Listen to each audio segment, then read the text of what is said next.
start with making my gluten-free all-purpose flour blend. And I have been creating this flour blend since I went gluten-free in 2011. Not all brown rice flour gives you the same results. I've played around with different brands of brown rice flour, and Bob's Red Mill and Anthony's brown rice flour are the only two that I can tell you work with confidence. So if you're looking to do this the right way, get one of those. You can get the Anthony's on Amazon. I have all these links in the blog post as well. So this recipe's up on the blog post. I have all the links for everything. You're gonna do 4 cups of rice flour. So this is brown rice flour. You can use white rice flour if you are in a pinch. I don't recommend just totally switching out your recipe for that, but if you're in a pinch, there have been times when I was, how many cups did I put in here, you guys? Was that 3 or 4? I do this every time. If you've ever watched me cook live, I think it was 3. I always lose track of how many cups I am doing. So we have 4 cups of rice flour. And again, like I said, you know, if you need a cup for white rice, you can totally do that. Now we're doing 2 cups of starch. So I'm doing 1 cup of tapioca starch, 1 cup of potato starch. We don't buy cornstarch anymore. My son has a moderate corn allergy, so I don't buy cornstarch, but in the past, I have used cornstarch when I've been out of one of these. It works basically the same, but I still recommend that you use this combo if possible. But it's very versatile and you can totally swap things when you need to swap things. Now we have 6 cups of flour right here, and I'm just going to mix it all together, and then you store it and you use it. And if you're gonna be baking a lot, double this up. You're gonna put it in your pantry. It's gonna last for a while for you guys. I go through this pretty quickly because I'm baking so much for the blog and the cookbook, but I've kept flour in the pantry for a couple of months with no problems. I've been asked, do you need to store this in the fridge? No, you don't need to store this in the fridge. I've never stored it in the fridge.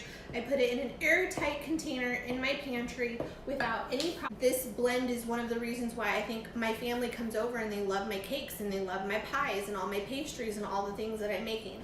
So again, you just store it in an airtight container in the pantry. One of the big questions that I always get about all-purpose flour is xanthan gum.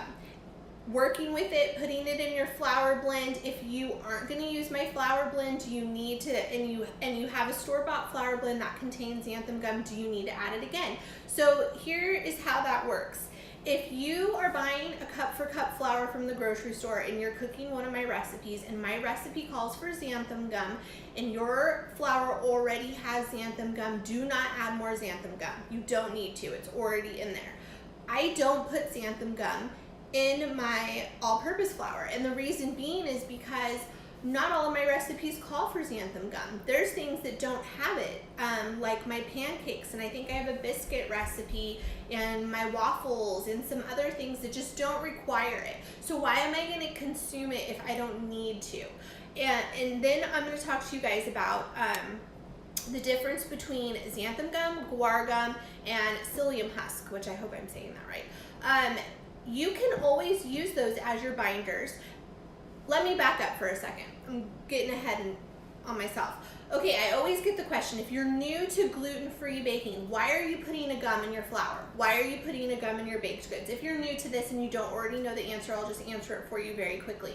The reason that you are adding a gum is because it is your binder. Gluten is typically the binder when you're baking. When you remove that, you need a binder so that it holds everything together and it doesn't all flake, fall apart, and just crumb into nastiness.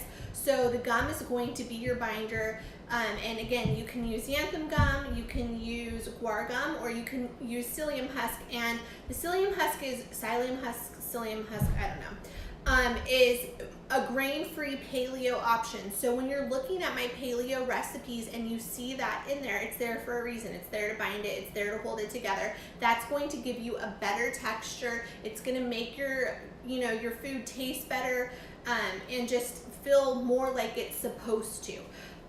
Now, the difference between xanthan gum and guar gum. I've just started using guar gum in my kitchen with my baking, and the reason being is because xanthan gum is derived from corn, and again, my son has a corn allergy, so we're trying to, avoid it, cut it out as much as possible. Guar gum is derived from the guar bean, and I thought, oh, that's an easy swap. I'm just going to try that out.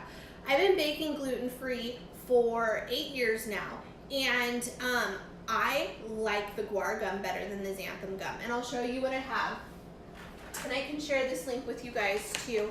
This is available on Amazon. This is the Anthony's guar gum. This is what I have been using, and I honestly prefer it over the xanthan gum. Okay, cheers everyone.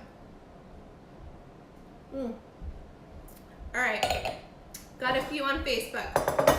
Okay, I love this flour blend, you guys. I have started to experiment a lot more with paleo and grain-free recipes. Reason being, I like to eat paleo and grain-free when I can. It's not practical for me to do all of the time because I'm a gluten-free blogger. So I'm creating all of these gluten-free, dairy-free recipes, and I'm just gonna be straightforward. When I make a pecan sticky bun, I'm gonna freaking eat it. I mean, who's gonna say no to that? They're delicious, they're amazing. So I try to balance it out, okay? And that's what this paleo flour blend is. Now, a lot of paleo gluten-free recipes are going to just give you a mixture. You're gonna use coconut flour. You're gonna use 1 cup of coconut flour or 1 cup of almond flour, 2 tablespoons of coconut flour, 1/4 cup of tapioca starch. That's what you're gonna find in most paleo recipes. I don't roll that way. I want to use a cup of flour. And that's what this flour blend is. So when you look at my paleo recipes, like I have a paleo banana bread, I have more than one paleo pancake recipe up on the blog. I have paleo pie crust, which is the best pie. It's better than my gluten-free pie crust. It's flaky and it's delicious. And I'm using this flour blend. And I sometimes worry that people are gonna look at my paleo recipes and they're gonna be turned off by the fact that they have to go create a flour blend. And I don't want you to. So I wanted to do this video because I want you guys to see how incredibly simple and easy it is to throw this flour blend together, store it in a container, and have the most delicious paleo grain-free baked goods that you've ever had. Okay, so we're gonna start with 2.5 cups of the almond flour.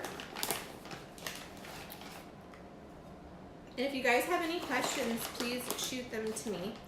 And again, when I make my paleo grain-free recipes, I'm using this psyllium husk as my binder, and you're gonna see that in those recipes.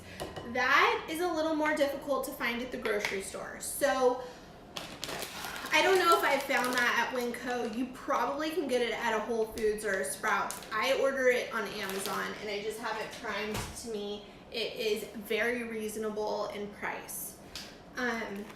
But yeah, I think I share that in the link too, in the blog post. So there's a blog post for both of these recipes, and you can always go on my website if you don't have the link, and you can just put all-purpose flour, and these will pop up. So now I'm putting in coconut flour.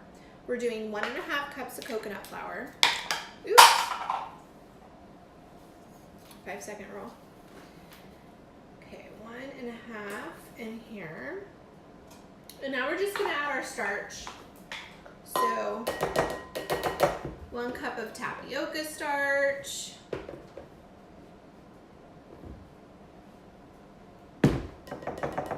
And 1 cup of potato starch.